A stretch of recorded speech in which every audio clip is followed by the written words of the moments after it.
And this was one such situation, because the big humans and the big elephants, they died first. The smaller one survived better. And then when the smallest man and the smallest woman had children together, they're particularly small children. And again, the same thing happened in the next generation.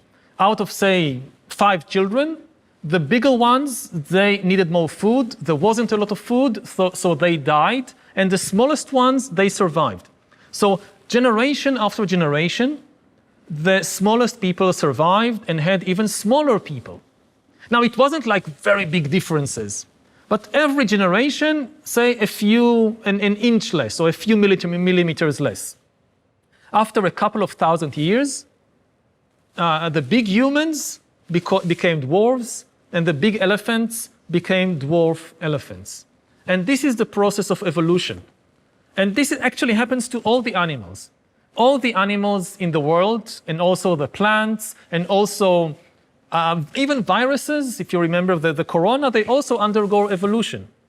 They constantly change. And this is how humans like us, not just the humans and flores, we also undergo this process of evolution. I mean, why aren't they here with us today in the world? And this is, again, one of the big questions that historians research. And apparently, we drove them to extinction.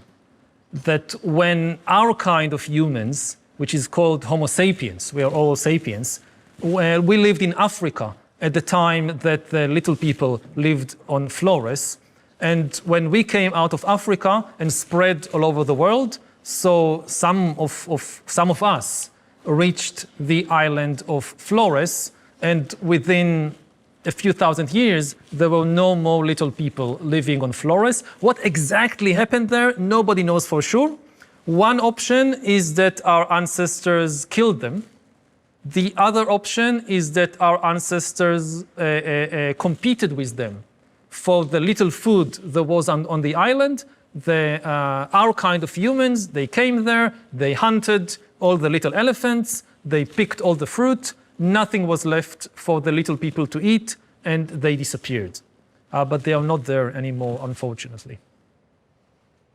Hola, Yuval, mi nombre es Clara. Te sugiero viajar a los tiempos que se remontan al ser humano, al origen del ser humano. ¿Qué superpoder obtuvieron los sapiens para poder gobernar el planeta de hoy? So what was the special power that our kind of humans, Homo sapiens, had, which allowed them to, again, come out of Africa and conquer the whole world and reach even the little island of Flores and make all the other humans disappear? So if you look at us as individuals, we are not particularly strong or powerful animals. Elephants are much bigger and stronger than us. Cheetahs can run much faster than us. Snakes have poison. Eagles can fly. Dolphins can swim. What can we do? If you have a boxing match between a human being and a chimpanzee, the chimpanzee easily wins. We are not particularly strong animals as individuals. Also, we are not necessarily smarter than other animals. Yes, there are many things that we know that other animals don't, but it's also the reverse. There are many things that a chimpanzee knows that I don't know. What really makes us the most powerful animal in the world is that we can cooperate in very, very large numbers and change the way that we cooperate all the time. And all the big things we achieved during the whole of history, it's because of this amazing ability to cooperate. Like if you think about humans flying to the moon. So it wasn't the work of a single individual or even just a couple of individuals. To build a spaceship and fly to the moon, you need millions of people to cooperate. Similarly, to build a huge pyramid or a temple or a city, you need millions of people to cooperate. Every day of our lives, we cooperate with millions. Maybe we don't meet millions of people every day, but we still cooperate with them. What we eat, for example, very few of us grow everything that we eat. Most of us don't grow anything. I don't grow anything. Maybe I grow some little plant to do my tea, herbal tea, but that's it. Like everything I eat during the day, I eat bread, I eat fruits, I eat rice, whatever, other people grew it for me. So if I look at what I eat, it sometimes comes from the other side of the world. There are strangers on the other side of the world living thousands of kilometers from me, and they grow my food. And similarly, what I wear, I don't know how to make these clothes. There are people, again, living thousands of kilometers from me who made these clothes, and I just go to the shop and buy the clothes and buy the food. And how do I do that? I have money, which I get by working in a university and teaching students, or by writing books and selling books. So again, I don't know the people who buy my books. I know a few of them maybe, but most of the people who buy my books, I don't know them. And still they buy my books, and I can use this money to buy food. So this is cooperation on a level which is really unimaginable for any other animal. Elephants may be much, much bigger than me, or a chimpanzee might be much, much stronger than me, but chimpanzees can't cooperate with millions of other chimpanzees living in other parts of the world in order to grow food or in order to build a spaceship and go to the moon. So this is our superpower, a very unique ability to cooperate in very large numbers. And then the question is, how can we do that? I mean, chimpanzees, they sometimes cooperate, but only with other chimps that they know personally. And it's difficult to know a lot of chimps, just as it's difficult to know a lot of people. So chimps can cooperate only in very, very small numbers. Like 50 chimpanzees can cooperate, but 5,000 chimpanzees, never. And 50 million chimpanzees, absolutely impossible. Humans do that. There are many countries that have, like in Spain, you have tens of millions of people cooperating in the same country. So people like, I don't know, they pay taxes so that other people in the country that they never met in their life would get good health care. Like somebody, you pay some of your money and it goes to a hospital in a different city. So if somebody is sick, they go to the hospital and they get medicine, they get treatment. This is amazing. We don't know this person. How do we cooperate with them? And again, if you look at the whole world today, all of humans everywhere, they cooperate on some things, like, again, people grow food and people in other countries buy it. So what enables us to do that? And the answer is storytelling. People can cooperate with strangers and foreigners in a way that chimps and elephants can't, because people invent stories. And as long as everybody believes in the same story, they don't need to know each other personally in order to cooperate. So for instance, I don't know, something like football is based on a story.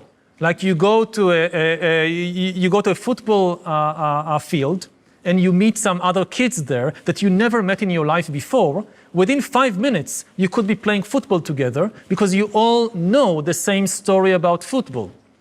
If I think that football, the aim is to stand with your feet on the ball and the person who stays longer on the ball without falling, he wins the game or she wins the game, this is football, I won't be able to play.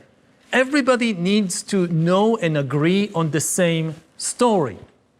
And even if you think about, again, the food that we buy from strangers, how does it happen? Because we all accept the story of money. And it may sound strange to call money a story, but what is it? If you think about what money is, we use it all the time. We want more of it, or most of us want more of it all the time, but what is it exactly? So in the past, money was these pieces of paper, like euros and dollars. But if you look at it, it's very strange that people like it so much, because you can't eat it, and you can't drink it, and you can't wear it, you can't do anything with it. You know, if you give a pig a suitcase full of €1 million or an apple, the pig will always choose the apple. No pig will choose the $1 million. What can I do with $1 million? The apple I can eat, I understand. So, but humans will almost always choose the $1 million because they know, I can have $1 million, I can use $1 to buy the apple, and then the other $999,000, I'll buy other stuff. But why do we value it? And today, actually, most money is not even paper. 90-something% of the money in the world is not paper. It's just electronic information moving between computers. Fewer and fewer people actually use paper currency to buy stuff. It's just information moving between computers. So I work for the whole month, so that it's the end of the month, somebody will transfer some information from one computer to the other computer. That's it. How does it work? It works because there is a story about money. The biggest storytellers in the world are the people who tell the stories about money, because it's the only story that everybody believes. Not everybody believes in God. Not everybody believes in Santa Claus or whatever. Almost everybody believes in money. And it's just a story. And if everybody believes the story, it actually works. I can take this piece of paper and give it to some stranger I never met in my life, and she will give me an apple that I can eat. And now they tell the same stories. Oh, you don't need the pieces of paper. It's just electronic information in computer. That's enough. If, like this bit of information in the computer, this is worth an apple. And as long as everybody believes that it works, sometimes it happens that people stop believing it, and then there is a huge, huge problem. But most of the time, all of us just believe the story, and as long as we do it, it works. And this is what makes us much more powerful than the elephants or the lions or the chimpanzees or anybody else.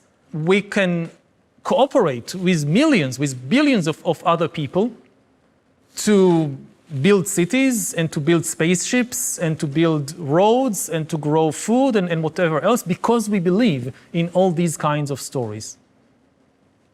Hola, Yuval, soy Vera. En tu libro Imparables hablas de los primeros selfies de la historia. ¿De qué época son y cómo eran?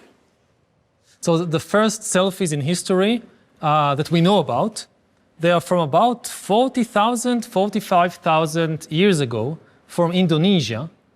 We also have selfies from the Stone Age from Spain and from France and from other places in caves. They all come from cave art. We have, again, the earliest are from Indonesia, and we have there on some caves negative images of human hands, that somebody put their hand on the wall of a cave, and tens of thousands of years ago, they took paint. They created paint by mixing some colorful rocks with water and with some other chemicals, and they created paint. And then they took, as far as we can reconstruct it, they took a tube of wood, like a hollow wood, and they put the paint in the tube, and they put their hands and took the tube and and the paint sprayed all over the hand. And then they removed the hand, and on the wall of the cave, you had the stencil, the kind of reverse image of their hand.